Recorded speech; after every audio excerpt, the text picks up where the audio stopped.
ಏನಂತ ಹೇಳಲ್ಪಟ್ಟಿದೆ?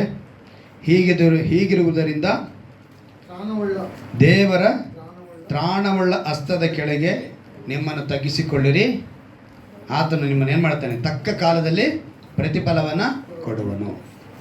ಇಂದಿನ ಈ 3ನೇ ವಾರದಲ್ಲಿ ಅದೇ ವಾಕ್ಯದ ಒಂದು ಜೊತೆ ಸೇರಿ ದೇವರು ನಡೆಸ್ತಾ ಇದ್ದಾರೆ. ತಕ್ಕ ಕಾಲ. ಈ ತಕ್ಕ ಕಾಲ ಅಂದರೆ ಯಾವುದು, ಹೇಗಿರುತ್ತೆ? ತಕ್ಕ ಕಾಲ ಅಂದರೆ ಯಾವುದು, ಹೇಗಿರುತ್ತೆ ಅಂತ ನಾವು ತಿಳ್ಕೋಬೇಕು. ಈಗ ಯಾವುದೇ ಒಂದು ವಾಕ್ಯನ ಸತ್ಯವೇದದಲ್ಲಿ ಬರೆಸಿದ್ದಾರೆ ಅಂತ ಹೇಳಿದ್ರೆ ಯೇಸು ಅದನ್ನು ಅನುಭವಿಸಿ ಅದನ್ನು ರುಚಿ ನೋಡಿ ನಮ್ಗೆ ಹೇಳಿದ್ದಾರೆ ಹೊರತು ಅವರು ಜಿ ಬುಂಬಾ ದೇವರಲ್ಲ. ನಮ್ಮ ದೇವರು ಯಾರು? ಜಿ ಬುಂಬಾ, ಝೀ ಅಂದಿದ ತಕ್ಷಣ ಹಂಗೆ ಮಾಯ ಆಗೋದಕ್ಕೂ ಝೀ ಅಂದಿದ ತಕ್ಷಣ ಬರೋದಕ್ಕೆ ಹೋಗುವಂಥ ದೇವರಲ್ಲ. ಅವರು ಅದನ್ನು ನರಾವತಾರ ಎತ್ತಿ ಬದುಕಿ ನಮ್ಮ ಮುಂದೆ 33 ವರ್ಷ 6 ತಿಂಗಳು ಬದುಕಿ ಅವರು ಜೀವಂತವಾಗಿ ತನ್ನ ಬದುಕನ್ನು ಹೇಗೆಲ್ಲ ಮಾಡಬಹುದು ಮನುಷ್ಯ ಅನ್ನೋದನ್ನು ತೋರಿಸ್ಕೊಟ್ಟು ಅವರು ಸತ್ತು ಉಣಲ್ಪಟ್ಟು ಜೀವಂತವಾಗಿ ಎದ್ದು ಇವತ್ತು ಜೀವಂತವಾಗಿ ನಮ್ಮ ಮಧ್ಯದಲ್ಲಿ ಇದ್ದಾರೆ. ಹಲ್ಲೆಲೂಯಾ. ಅವರನ್ನೇ ಮೊದಲನೇದಾಗಿ ನಾನು ಎಕ್ಸಾಂಪಲ್ ತೆಗೆದುಕೊಳ್ತೀನಿ. ಅವರನ್ನು ಮಾಡಿ ತೋರಿಸಿದ್ದಾರೆ ಹೇಗೆ ಬದುಕಬೇಕು. ತಕ್ಕ ಕಾಲ ಅಂದರೆ ಏನು ಅಂತ ಅವ್ರು ತೋರಿಸ್ಕೊಟ್ಟಿದ್ದಾರೆ. ಆ ತಕ್ಕ ಕಾಲದಲ್ಲಿ ಅವರು ಬದುಕಿ ತೋರಿಸಿದ್ರಿಂದ ನಮಗೆ ಹೇಳ್ತಿದ್ದಾರೆ, ತಕ್ಕ ಕಾಲದಲ್ಲಿ ನಾವೆಲ್ಲಿರಬೇಕು? ಆತನ ಹಸ್ತದ ಕೆಳಗೆ ಇರಬೇಕು. ತ್ರಾಣವುಳ್ಳ ಹಸ್ತದ ಕೆಳಗೆ ನಾವಿದ್ದಾಗ ತಕ್ಕ ಕಾಲದಲ್ಲಿ ಪ್ರತಿಫಲನ ಕೊಡ್ತಾರೆ. ಆಗ ತಕ್ಕ ಕಾಲ ಯಾವುದು ಅಂತ ಅವರು ಬದುಕನ್ನು ತೋರಿಸಿದ್ದಾರೆ. ಲೂಕನ ಬರೆದ ಸುವಾರ್ತೆ 2ನೇ ಅಧ್ಯಾಯ ತೆಗೆದು ಯಾರು ಮೊದಲು ಓದ್ತಿರೋ ಅವ್ರು ಕಂಟಿನ್ಯೂ ಮಾಡಬೇಕು ಕರೆಕ್ಟಾಗಿ. ಇಬ್ಬರಿಬ್ಬರು ಕ್ಲಾಶ್ ಮಾಡಬಾರ್ದು. 2ನೇ ಅಧ್ಯಾಯ 52ನೇ ವಾಕ್ಯ. ಯೇಸು ಜ್ಞಾನದಲ್ಲಿಯೋ ದೇಹ ಬಲದಲ್ಲಿಯೋ ವೃದ್ಧಿಯಾಗುತ್ತಾ ಬಂದನು. ಇದಲ್ಲದೆ ದೇವರ ಮತ್ತು ಮನುಷ್ಯರ ದಯೆಯು ಆತನ ಮೇಲೆ ಹೆಚ್ಚಾಗುತ್ತಾ ಬಂತು. ಈಗ ಯೇಸು ಭೂಮಿ ಮೇಲಿದ್ದಾಗ ಈ ವಾಕ್ಯನ ನಾವು ಧ್ಯಾನ ಮಾಡುವಾಗ ಅವರಿಗೆ ವಯಸ್ಸು ಸುಮಾರು 12 ವರ್ಷ. ಎಷ್ಟು ವಯಸ್ಸು ಅವರಿಗೆ? 12 ವರ್ಷ. ಈ ವಾಕ್ಯನ ಅದು ಹೇಳಬೇಕಿದ್ರೆ ಅವರ ವಯಸ್ಸು ನೀವು ಹಿಂದ್ಗಡೆ 42ನೇ ವಾಕ್ಯದಲ್ಲಿ ಗಮನಿಸ್ಬೋದು. ಹೀಗಿರಲಾಗಿ ಆತನು 12 ವರ್ಷದವನಾದಾಗ ಅಂತೇಳಿ ಬರೆಯಲ್ಪಟ್ಟಿದೆ. ಎಷ್ಟು ವಯಸ್ಸು ಅವರಿಗೆ? ಅಂದರೆ ಆ 12ನೇ ವಯಸ್ಸಿನಲ್ಲಿ ಆ ಕಾಲದಲ್ಲಿ ಅಂದರೆ ಆತನ ಆ ವಯಸ್ಸಿನ ಕಾಲ ಅದೊಂದು ಕಾಲ. ಆ ಕಾಲದಲ್ಲಿಯೇ ಅವ್ರಿಗೆ ಏನಿತ್ತಂತ ಬರೆಯಲ್ಪಟ್ಟಿದೆ, ಜ್ಞಾನದಲ್ಲಿಯೂ ದೇಹ ಬಲದಲ್ಲಿಯೂ ವೃದ್ಧಿಯಾಗುತ್ತಾ ಬಂದನು. ಯೇಸು ಭೂಮಿ ಮೇಲೆ ನರಾವತಾರ ಎತ್ತಿದ್ರು ಕೂಡ ಅವರಿಗೆ ಏನು ಬೇಕಾಗಿತ್ತಂತೆ? ಜ್ಞಾನ ಬಲ ಬೇಕಾಗಿತ್ತು. 2ನೇದಾಗಿ ದೇಹ ಬಲ ಬೇಕಾಗಿತ್ತು. ನಾವು ಚೆನ್ನಾಗಿ ಗಮನಿಸಬೇಕು. ಇವತ್ತು ನಮಗೆ ಜ್ಞಾನ ಬಲ ಮತ್ತು ದೇಹ ಬಲ 2 ಅವಶ್ಯಕತೆ ಇದೆ. ನಾವೊಂದು ವೇಳೆ ಅಂದ್ಕೊಳ್ತೀವಿ, ನಾನು ವಿದ್ಯಾವಂತನಾದೆ, ನನಗೆ ಅವ್ರಿಗೆ ಗೊತ್ತು ಇವ್ರಿಗೆ ಗೊತ್ತು, ನನಗೆ ಎಲ್ಲ ವಿಷಯಗಳು ನಾನು ಗೊತ್ತಿದೆ ಅಂತ ಹೇಳುವ ಹಾಗೆ ಇಲ್ಲ. ಯೇಸು ಕೂಡ ಆ ಸಮಯದಲ್ಲಿ ಅವ್ರಿಗೆ ಏನು ಬೇಕಾಗಿತ್ತು? ಜ್ಞಾನವು ಬೇಕಾಗಿತ್ತು, ಹಾಗೆ ದೇಹವು. 2ನೇದಾಗಿ ಹೇಳ್ತಾರೆ ದೇವರ ಮತ್ತು ಮನುಷ್ಯರ ದಯೆ. ಯಾರ ದಯೆ? ದೇವರ ಮತ್ತು ಮನುಷ್ಯ. ಅಲ್ಲಿಗೆ ಕುಮಾರನಾದ ಯೇಸು ಕ್ರಿಸ್ತನು 12ನೇ ವಯಸ್ಸಿನಲ್ಲಿ ಇದ್ದಾಗ ತಂದೆಯಾದ ದೇವರ ಮತ್ತೆ ಮನುಷ್ಯರ ದಯೆ. ಅಂದರೆ ಇವತ್ತು ಭೂಮಿ ಮೇಲೆ ನಾವು ಬದುಕುವಂಥ ನಮಗೆ ಅವರು ತೋರಿಸುವಂಥ ವಿಷಯ ಏನು ಅಂತ ಹೇಳಿದ್ರೆ, ಅವರು ತನ್ನ ಪ್ರಾಯದಲ್ಲಿ 12, ಈಗ 12 ದಾಟಿದ್ರೆ ನೆಕ್ಸ್ಟ್ ಏಜ್ ಯಾವುದು? ಅದನ್ನು ನಾವೇನಂತ ಹೇಳ್ತೀವಿ? ಜೋರಾಗಿ ಹೇಳಿ ಮಕ್ಕಳು. ಟೀನೇಜ್. 13ಇಂದ ಎಷ್ಟವರೆಗೂ ಟೀನು? 19 ಇದೆ. 13ಇಂದ 19ವರೆಗೆ ಏನಂತ ಹೇಳ್ತೀವಿ? ಟೀನೇಜ್. ಈ ಟೀನೇಜ್ನ ಅವರು ಬದುಕಿ ತೋರಿಸಿದ್ದಾರೆ. ಅವ್ರು ಏನು ಮಾಡಿದ್ದಾರೆ? 12ನೇ ವಯಸ್ಸಿನಲ್ಲಿ, ಇಲ್ಲಿ ಚೆನ್ನಾಗಿ ಗಮನಿಸಿ ನೋಡಿ, 47ನೇ ವಾಕ್ಯ ನೋಡಿ. ಆತನು ಆಡಿದ ಮಾತುಗಳನ್ನು ಕೇಳಿದವರೆಲ್ಲರೂ ಆತನ ಬುದ್ಧಿಗೂ ಉತ್ತರಗಳಿಗೂ ಆಶ್ಚರ್ಯಪಟ್ಟರಂತೆ. ಆಶ್ಚರ್ಯಪಟ್ಟರು. ಅವಾಗ ನೀವು ನಾವು ತಿಳ್ಕೋಬೇಕಾಗಿರೋದು, ಭೂಮಿ ಮೇಲಿದ್ದಾಗ ಆತನು ತನ್ನ ಪ್ರಾಯ, ಯೌವನ, ಬಾಲ್ಯ ಪ್ರಾಯವನ್ನು ಕಾಯ್ದುಕೊಂಡಿದ್ದು. ಈಗ ನೀವು ತಿಳ್ಕೊಳ್ಳೋದು ಮುಖ್ಯವಾಗಿ ದೀಕ್ಷಾಸ್ನಾನ ಹೊಂದಿದ ತಕ್ಷಣವೇ ಈಗ ಕೆಲವರು 18 ವಯಸ್ಸಿಗೆ ತಗೊಳ್ಳೋದು ಇದೆ ಅಲ್ವಾ. 18 ವಯಸ್ಸಿಗೆ ಬಂದರೆ ಸ್ವಲ್ಪ ಸತ್ಯವೇದದ ಜ್ಞಾನ ಅವರಿಗೆ ತಿಳುವಳಿಕೆ ಬರುತ್ತೆ ಅಂದ್ಬಿಟ್ಟು 18 ವಯಸ್ಸಿನ ಮೇಲೆ ದೀಕ್ಷಾಸ್ನಾನ ಕೊಡೋದು ಒಳ್ಳೆಯದು ಅಂತೇಳಿ ಒಂದು ದೇವರ ತೀರ್ಮಾನ ಅದು. ಅದಕ್ಕೆ ನಾವು ಅನ್ವಯಿಸ್ಕೊಂಡು ನಾವೇನು ಮಾಡ್ತೀವಿ, 18 ವಯಸ್ಸಿಗೆ ಮೇಲೆ ಅವ್ರಿಗೇನಾಗುತ್ತೆ, ಸ್ವಲ್ಪ ಲೋಕದ ಜ್ಞಾನಗಳು ಇವೆಲ್ಲ ತಿಳಿದಿರುತ್ತೆ. ಪಾಪ ಅಂದರೆ ಏನು ಅಂತ ಗೊತ್ತಿರುತ್ತೆ. ಇವಾಗ ಜಾನ್ ಪ್ರಭುಗೋ ಇಲ್ಲ ಮಗುಗೋ ಪಾಪ ಅಂದರೆ ಗೊತ್ತಾ? ಒಂದು ವೇಳೆ ಸ್ಪಂದನ ಕೂಡ ಗೊತ್ತಿರಲ್ಲ ಪಾಪ ಎಂಬುದು ಏನು ಅಂತೇಳಿ. ಸ್ವೀಟಿಗೆ ಗೊತ್ತಾಗುತ್ತೆ, ಗಗನ ಗೊತ್ತಾಗುತ್ತೆ, ಮಿಕ್ಕಿದವರೆಲ್ರಿಗೂ ಪಾಪ ಅಂದರೆ ಏನು ಅಂತ ಗೊತ್ತಾಗುತ್ತೆ. ಒಂದು ವಯಸ್ಸಿದೆ, ಪಾಪನ ತಿಳ್ಕೊಳ್ಳೋಂಥ ವಯಸ್ಸು ಬಂದಾಗ ದೀಕ್ಷಾಸ್ನಾನ ಕೊಡ್ತೀವಿ. ಸೊ ಆ ಪಾಪವೆಂಬುದು ತಿಳಿದಾಗ ಅವ್ರು ಏನು ಮಾಡ್ತಾರೆ, ಮಾನಸಾಂತರ ಹೊಂದುತ್ತಾರೆ. ಏನು ಮಾಡ್ತಾರೆ? ಮಾನಸ ಅಂದರೆ ಪಶ್ಚಾತ್ತಾಪ ಪಟ್ಟು ಇನ್ನು ಮೇಲೆ ನಾನು ಈ ಪಾಪವನ್ನು ಮಾಡೋದಿಲ್ಲ ಅಂತ ಹೇಳೋವಂಥ ವಯಸ್ಸು ಬಂದಾಗ ದೀಕ್ಷಾಸ್ನಾನ ಕೊಡ್ತೀವಿ. ಯಾವಾಗ ಪಾಪವನ್ನು ಅರಿಕೆ ಮಾಡಿ ನಾವು ಬಿಟ್ಟು ನೀರಿನಲ್ಲಿ ಮುಳುಗಿಸಿ ಏನಕ್ಕೆ ದೀಕ್ಷಾಸ್ನಾನ ಕೊಡೋದು ಅಂತ ಹೇಳಿದ್ರೆ, ನೀರಿನಲ್ಲಿ ಮುಳುಗಿದ ತಕ್ಷಣ ನಮ್ಮ ಹಳೇದೆಲ್ಲ ಮುಳುಗಿ ನಾವು ಹೊಸ ಮನುಷ್ಯರಾಗಿ ಮೇಲೆ ಬರ್ತೀವಿ. ಅಂದರೆ ಹೇಗೆ ದೇವರು ಸಮಾಧಿ ಮಾಡಲ್ಪಟ್ಟರು ಅದೇ ರೀತಿಯಾಗಿ ನಾವು ನೀರಿನಲ್ಲಿ ಏನಾಗ್ತೀವಿ, ಪಾಪದಲ್ಲಿ ಸಮಾಧಿ ಆಗ್ತೀವಿ. ಹೇಗೆ ದೇವರು ಜೀವಂತವಾಗಿ ಮೂರನೇ ದಿವಸ ಎದ್ದರೋ ಹಾಗೆ ನಾನು ನೀರಿನಲ್ಲಿ ಮುಳುಗಿದಂತರು ಎದ್ದಾಗ ಜೀವಂತವಾಗಿ ಎದ್ದಂಗೆ, ಅಂದರೆ ಪಾಪದಿಂದ ಬಿಡಿಸಲ್ಪಟ್ಟಾಗ. ಈ ಕ್ಷಣಕ್ಕೆ ಪವಿತ್ರಾತ್ಮನು ನಮ್ಮನೆಗೆ ವಾಸ ಮಾಡ್ತಾರೆ. ಹಲ್ಲೆಲೂಯಾ. ಯಾವಾಗ ನೀವು ದೀಕ್ಷಾಸ್ನಾನ ತೆಗೆದುಕೊಳ್ತೀರೋ ಆಗ ಏನಾಗ್ಬಿಡುತ್ತೆ, ಪವಿತ್ರಾತ್ಮನು ನಮ್ಮ ಮನೆಗೆ ಬಂದಂಗೆ. ನೀವು ಸ್ವಂತಕ್ಕೆ ಕೊಡ್ತೀರೋ ಬಾಡಿಗೆ ಕೊಡ್ತೀರೋ ನಿಮ್ಮ ಇಷ್ಟ, ಲೀಸಿಗೆ ಕೊಡ್ತೀರಾ ಅಂದರೂ ಕೂಡ ನಿಮ್ಮ ಇಷ್ಟ.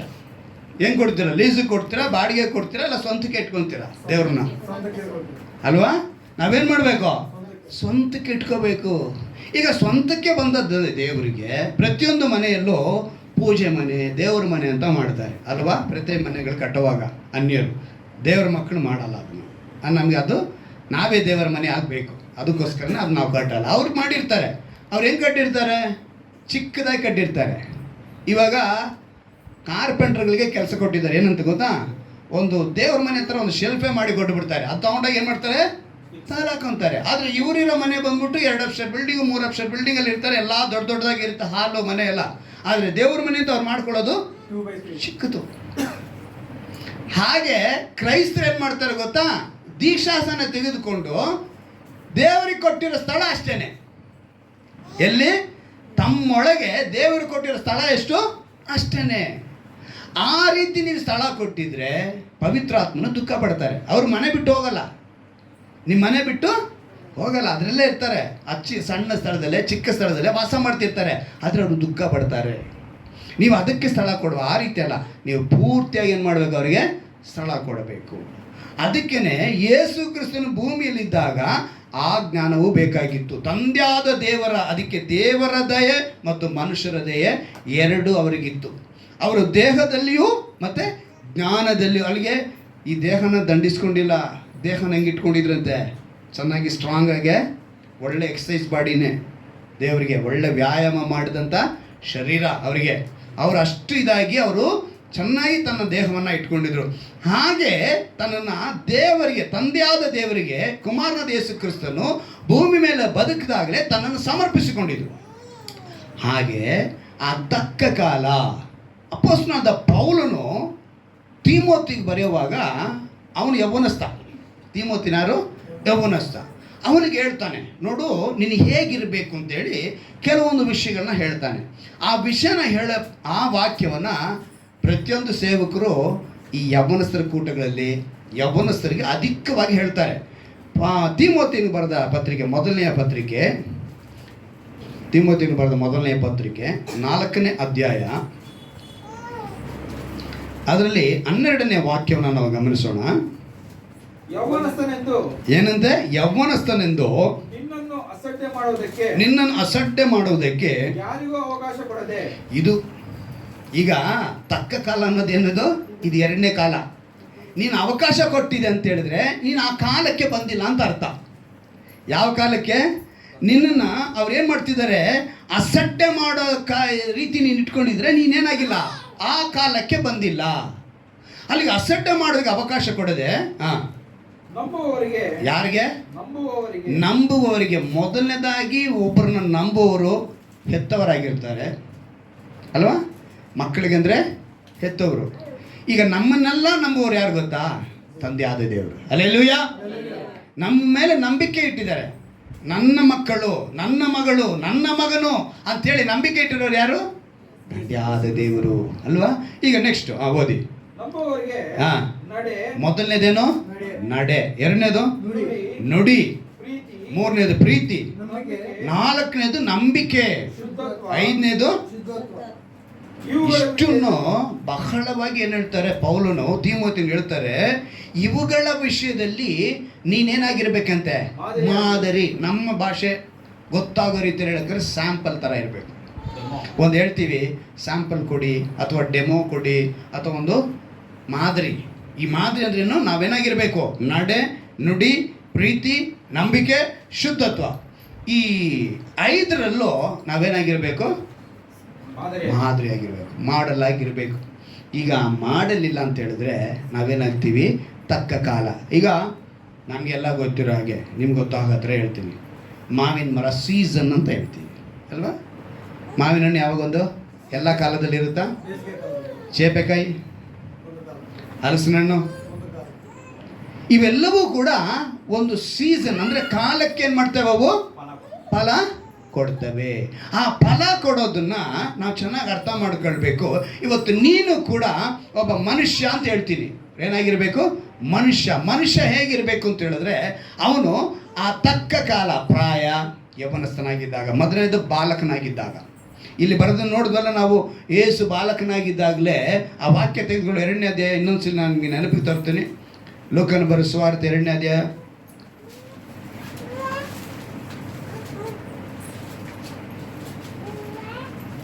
42ನೇ ವಾಕ್ಯ. ಹೀಗೆಲ್ಲ ಆತ 12 ವರ್ಷದವನಾದಾಗ, ಅಂದರೆ ಬಾಲಕನಾಗಿದ್ದಾಗಲೇ ಯೇಸು ಜ್ಞಾನದಲ್ಲಿಯೂ ದೇಹ ಬಲದಲ್ಲಿ ವೃದ್ಧಿ ಆಗುತ್ತಾ ಬಂದರು. ನೀವು 40ನೇ ವಾಕ್ಯ ನೋಡಿ. ಆ ಬಾಲಕನು ಬೆಳೆದು ಬಲಗೊಂಡು ಜ್ಞಾನದಿಂದ ತುಂಬಿದವನಾದನು ಮತ್ತು ಆತನ ಮೇಲೆ ದೇವರ ದಯೆ ಇತ್ತು. ಆತನ ಹೇಗಿದ್ದಂತೆ? ದೇವರ ದಯೆ ಹೊಂದಿದವನಾಗಿ ಇದ್ದನು ಯೇಸು ಕ್ರಿಸ್ತನು. ನೀವು ಹಿಂದುಗಡೆ ಸ್ನಾನಿಕನಾದ ಯೋಹಾನನ ಕುರಿತು ನೋಡುವಾಗ ಅವನು ಕೂಡ ಹೇಗಿದ್ದ ಅಂತೇಳಿ 80ನೇ ವಾಕ್ಯದಲ್ಲಿ ಬರೆಯಲ್ಪಟ್ಟಿದೆ. 1ನೇ ಅಧ್ಯಾಯ 80ನೇ ವಾಕ್ಯ, ಲೂಕನ ಬರೆದ ಸುವಾರ್ತೆ. ಆ ಬಾಲಕನು ಬೆಳೆದು ಆತ್ಮದಲ್ಲಿ ಬಲವುಳ್ಳವನಾದನು ಮತ್ತು ಇಸ್ರಾಯೇಲ್ ಜನರಿಗೆ ತನ್ನನ್ನು ತೋರ್ಪಡಿಸಿಕೊಳ್ಳುವ ದಿನದವರೆಗೆ ಅರಣ್ಯ ಪ್ರದೇಶಗಳಲ್ಲಿ ಇದ್ದನು. ಅವನು ಹೇಗಿದ್ದಂತೆ? ಅರಣ್ಯ ಪ್ರದೇಶಗಳಲ್ಲಿ. ಚೆನ್ನಾಗಿ ಗಮನಿಸ್ಬೇಕು ನಾವು. ಆ ಬಾಲಕನು ಬೆಳೆಯುವಾಗಲೇ ಹೇಗಿದ್ದಂತೆ? ಹೇಗೆ? ಅವನು ಹೇಳ್ತಾನೆ, ಆತ್ಮದಲ್ಲಿ ಬಲವುಳ್ಳವನಾದನು, ಇಸ್ರಾಯೇಲ್ ಜನರಿಗೆ ತನ್ನನ್ನು ತೋರ್ಪಡಿಸಿಕೊಳ್ಳುವ ದಿನದವರೆಗೆ ಅರಣ್ಯ ಪ್ರದೇಶದಲ್ಲಿ, ಅಂದರೆ ದೇವರ ಪ್ರವಾದಿಯಾಗಿದ್ದನು ಅಂತೇಳಿ ಬರೆಯಲ್ಪಟ್ಟಿದೆ. ಅಲ್ಲಿಗೆ ತನ್ನ ಬಾಲ್ಯವನ್ನು, ಆ ಯೌವನ ಪ್ರಾಯವನ್ನು ಬರುವಾಗಲೂ ಕೂಡ ಅವರು ಸಮರ್ಪಿಸಿಕೊಂಡಿದ್ದರು. ಈಗ ನಾವು ತಿಳ್ಕೊಳ್ಬೇಕಾಗಿರೋದು ನಡೆ, ನುಡಿ, ನಂಬಿಕೆ, ಪ್ರೀತಿ, ಶುದ್ಧತ್ವ. ಇವುಗಳಲ್ಲಿ ನಾವೇನಾಗಿರಬೇಕು? ಈಗ ಬರೀ ಯೌವನಸ್ಥರಿಗೆ ಮಾತ್ರ ಅಲ್ಲ, ಹೊಸದಾಗಿ ದೇವರನ್ನ ಅಂಗೀಕರಿಸಿದ್ದಾರೆ ಅಂತ ಇಟ್ಕೊಳ್ಳೋಣ. ಇವರು ಹೊಸದಾಗಿ ಯೇಸುನ ಅಂಗೀಕರಿಸಿದ್ರೆ ಇವಾಗ ಆತ್ಮಿಕ ವಿಷಯದಲ್ಲಿ ಇವರು ಈಗ ಬಾಲಕರಾಗಿರ್ತಾರೆ. ಆತ್ಮಿಕ ವಿಷಯದಲ್ಲಿ ಇವರು ಯೌವನಸ್ಥರಾಗಬೇಕು. ಆತ್ಮಿಕ ವಿಷಯದಲ್ಲಿ ಇವರು ಏನು ಬರಬೇಕು? ಮುಪ್ಪು ಕೂಡ ಬರಬೇಕು. ಹಾಗೆ ಒಬ್ಬ ಮನುಷ್ಯ ಶಾರೀರಿಕವಾಗಿ ಬಾಲಕನಾಗಿರ್ತಾನೆ, ಯೌವನಾಗಿರ್ತಾನೆ. ಮಧ್ಯದಲ್ಲಿ ಒಂದು ಕಾಲ ಇರುತ್ತೆ, ಮಧ್ಯದ ಒಂದು ಕಾಲ ಇರುತ್ತೆ. ನೆಕ್ಸ್ಟ್ ಮುಪ್ಪಿನ ಕಾಲ. ಈ ಮುಪ್ಪಿನ ಕಾಲದವರೆಗೂ ಹೇಗಿರಬೇಕು ಅಂತೇಳಿ ಹೇಳಲ್ಪಡಿದೆ. ದೇವರ ವಾಕ್ಯವನ್ನು ನಾವು ಸರಿಯಾಗಿ ಗಮನಿಸುವಾಗ ಚೆನ್ನಾಗಿ ಅರ್ಥ ಮಾಡ್ಕೊಳ್ಬೇಕು. ನಮ್ಮ ಈ 5 ಗುಣಗಳು ನಮ್ಮಲ್ಲಿ ಇರಬೇಕು. ನಿಮಗೆ ಒಂದು ಉದಾಹರಣೆಗೋಸ್ಕರ ನಾನು ಹೇಳ್ತೀನಿ. ಇವತ್ತು ಇದನ್ನು ಕಾಯ್ಕೊಳ್ತಾ ಇಲ್ಲ, ಆ ತಕ್ಕ ಕಾಲವನ್ನು ನಾವು ಕಾಯ್ಕೊಳ್ತಿಲ್ಲ ಅನ್ನೋದಕ್ಕೆ ಕಾರಣ ಏನು ಅಂತೇಳಿ ಬರೆಯಲ್ಪಟ್ಟಿದೆ ಅಂತ ಹೇಳಿದ್ರೆ, ಅದು ನಿಮಗೆ ನೀತಿಗಾಗಿ ನಾನು ಹೇಳ್ತೀನಿ. ಒಂದು ಉದಾಹರಣೆಗಾಗಿ, ಕೋತಿ ಮರಿ ಮರದಿಂದ ಮರಕ್ಕೆ ಜಿಗಿತಾ ಆಟ ಆಡ್ತಾ ಇದೆ. ಆಟ ಆಡ್ತಾ ಒಂದು ಸ್ಥಳದಲ್ಲಿ ಅದು ಒಂದನ್ನು ಹಿಡ್ಕೊಳ್ಳುತ್ತೆ. ಅದೇನು ಅಂತ ಹೇಳಿದ್ರೆ ಹಾವು. ಏನು ಹಿಡಿದು ಬಿಡ್ತದೋ? ಹಾವನ್ನು ಹಿಡಿದು ಬಿಡ್ತು. ಹಾವನ್ನು ಹಿಡಿದಾಗ ಮರಿ ಸುತ್ತಲೂ ತನ್ನ ಜನಾಂಗ ಇತ್ತಲ್ಲ, ಕೋತಿಗಳು, ಅವೆಲ್ಲ ಓಡಿ ಬಂದು, ಅಯ್ಯೋಯ್ಯೋ ಹೋಗಿ ಹಾವನ್ನು ಹಿಡಿದು ಬಿಟ್ಟಲ್ಲ ನೀನು ಅಂತ ಹೇಳಿ ಎಲ್ಲ ಆಶ್ಚರ್ಯವನ್ನು ಭಯದಿಂದನೂ ನೋಡ್ತಾ ಇದ್ದಾವೆ. ಈಗೆಲ್ಲ ನೋಡ್ತಾ ಹೇಳ್ತಾ ಇದ್ದಾವೆ, ಈಗ ನಿನಗೆ ನಾ ಸಹಾಯಕ್ಕೆ ಬಂದರೆ ನಾವೇನು ಮಾಡ್ತೀವಿ, ನಮ್ಮನ್ನದು ಕಚ್ಚಿಬಿಡುತ್ತೆ. ಯಾಕೆಂದರೆ ಇದು ಯಾವಾಗ ಹಾವಿನ ಕತ್ತಲು ಹಿಡ್ಕೊಂತು, ಹಾವೇನು ಮಾಡ್ತು, ಇದರ ಕೈ ಸುತ್ತಲೂ ಹಂಗೆ ಸುತ್ತಕೊಂಡೈತೆ. ಈಗ ಇದನ್ನು ಬಿಡ್ಸಕ್ಕೆ ಹೋದರೆ ಹಾವು ಇವ್ರನ್ನ ಕಚ್ಚಿಬಿಡುತ್ತೆ ಅನ್ನೋ ಭಯ. ಈ ಕೋತಿಗಳೆಲ್ಲ ಭಯದಿಂದ ಕೂಡುತ್ತಾ ಏನು ಮಾಡಬೇಕು ಅಂತ ಗೊತ್ತಾಗದಿರೋ ಕೋತಿ ಮರಿ ಇದ್ದಾಗ ಅದೇ ಮಾರ್ಗವಾಗಿ ಒಬ್ಬ ವೃದ್ಧರು ಹೋಗ್ತಾರೆ. ಅವರು ಈ ಕೋತಿಯ ಪರಿಸ್ಥಿತಿ ನೋಡಿ ಹತ್ತಿರಕ್ಕೆ ಬರ್ತಾರೆ. ಹತ್ತಿರಕ್ಕೆ ಬರೋವಾಗ ಕೋತಿ ಅಂದ್ಕೊಳ್ಳುತ್ತೆ, ನನ್ನವರೆಲ್ಲ ದೂರ ನಿಂತ್ಕೊಂಡ್ರು, ನನ್ನ ಹೆತ್ತವರು ಕೂಡ ದೂರ ನಿಂತ್ಕೊಂಡ್ರು, ಯಾರೋ ಮನುಷ್ಯ ನನ್ನ ನೋಡಿ ಬರ್ತಾ ಇದ್ದಾನಲ್ಲ ಅಂಥೇಳಿದು ಒಂದು ಆಸೆಯಿಂದ ನೋಡ್ತಾ ಇದ್ರೆ ಅದು ಅವ್ರು ಬಂದ ಆ ವ್ಯಕ್ತಿ, ಆ ವೃದ್ಧರು ಬಂದು ಹೇಳಿದ್ರು, ಕೋತಿ ಪರಿಸ್ಥಿತಿ ನೋಡಿ ಹಾವನ್ನ ಬಿಟ್ಟುಬಿಡು ಅಂದರು. ತಕ್ಷಣ ಕೋತಿ ಹೇಳುತ್ತೆ, ಮರಿ ಹೇಳುತ್ತೆ, ಬಿಟ್ಟರೆ ಅದು ನನ್ನ ಕಚ್ಚುತ್ತೆ, ನನಗೆ ಸಾವು ಖಚಿತ. ಲೋಕದಲ್ಲಿ ಇವತ್ತು ಇದೇ ಥರ ತುಂಬ ಜನ ಹಿಡ್ಕೊಂಡಿದ್ದಾರೆ. ಹಾವನ್ನ ಕತ್ತಿತ್ತು ಹಿಡ್ಕೊಂಡಂಗೆ ತುಂಬ ಹಿಡ್ಕೊಂಡಿದ್ದಾರೆ. ಬಿಟ್ಟರೆ ಕಚ್ಚುತ್ತೆ. ಪಾಪವೆಂಬುದನ್ನು ಹಿಡ್ಕೊಂಡಿರೋದು ಯಾರು?